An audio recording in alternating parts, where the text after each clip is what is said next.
नमस्कार. मकर संक्रांती विशेष तीळ शेंगदाणा चिक्की आज मी दाखवणार आहे. तर पाहू शकता चिक्की आपली एकदम कुरकुरीत झाली आहे व सहज तुटत आहे. तर त्यासाठी अर्धी वाटी शेंगदाणे, अर्धी वाटी तीळ व 1 वाटी गूळ घेतला आहे. पहिल्यांदा तीळ खरपूस असे भाजून घ्यायचे आहेत. तीळ तडतड उडेपर्यंत भाजून घ्यायचे आहेत. ते भाजून एका ताटामध्ये थंड करायला ठेवायचे. नंतर आपण शेंगदाणे भाजून घेऊयात. तर अर्धी वाटी शेंगदाणे खरपूस असे भाजून घ्यायचे आहेत.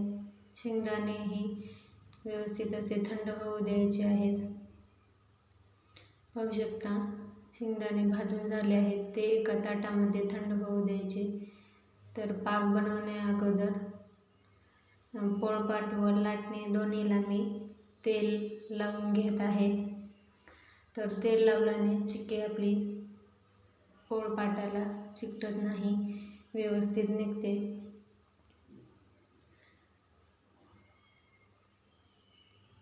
नंतर थंड झालेले शेंगदाणे त्याची साल काढून घेतली आहे. मिक्सरला त्याची जाडसर पेस्ट बनवायची आहे. जाडसर वाटून घ्यायचे आहेत. ते एका ताटामध्ये काढून घेतले. नंतर तीळही जाडसर वाटून घेतले. नंतर कढईमध्ये 1 चमचा तूप घातले आहे व येथे आपल्याला गुळाचा पाक बनवायचा आहे. 1 वाटी गूळ व 1 चमचा पाणी घालायचं आहे. गॅस एकदम बारीक ठेवायचा आहे व हलवत राहायचं आहे.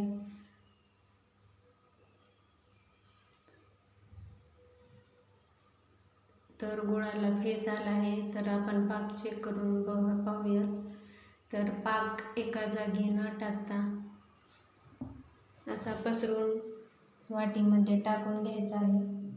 तर पाहू शकता आणखी पाक झालेला नाही, गोळी बनत आहे. आणखी 2-3 मिनिटे सतत हलवत राहायचं आहे.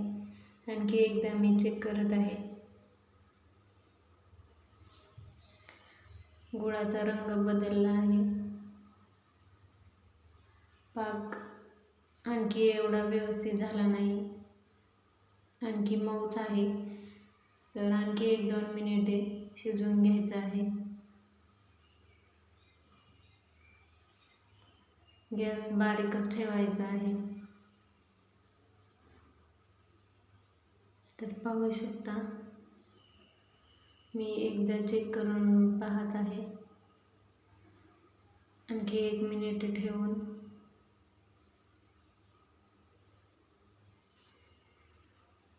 तर आपला पाक तयार झाला आहे. गूळ सहज तुटत आहे. मिश्रण व्यवस्थित हलवून घ्यायचं आहे. ही प्रोसेस एकदम फास्ट करायची आहे.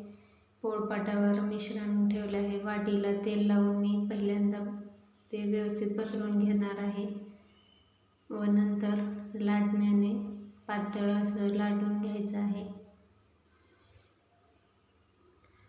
ही प्रोसेस एकदम फास्ट करायची आहे कारण मिश्रण थंड झाल्यानंतर पसरत नाही व चिक्की आपली जाडसर होते, पातळ लाटली जात नाही. अशा प्रकारे चाकूने गरम आहे तोपर्यंत कट करून तुम्हाला हव्या तशा वड्या तुम्ही कट करून घेऊ शकता. नंतर हे 15-20 मिनिटं असं सेट होऊ द्यायचं आहे व 15-20 मिनिटानंतर पाहू शकता आपले चिक्की किंवा वड्या व्यवस्थित निघत आहेत. एकदम कुरकुरीत व्हिडिओ आवडला असल्यास चॅनेलला लाईक, शेअर आणि सबस्क्राईब करा. धन्यवाद.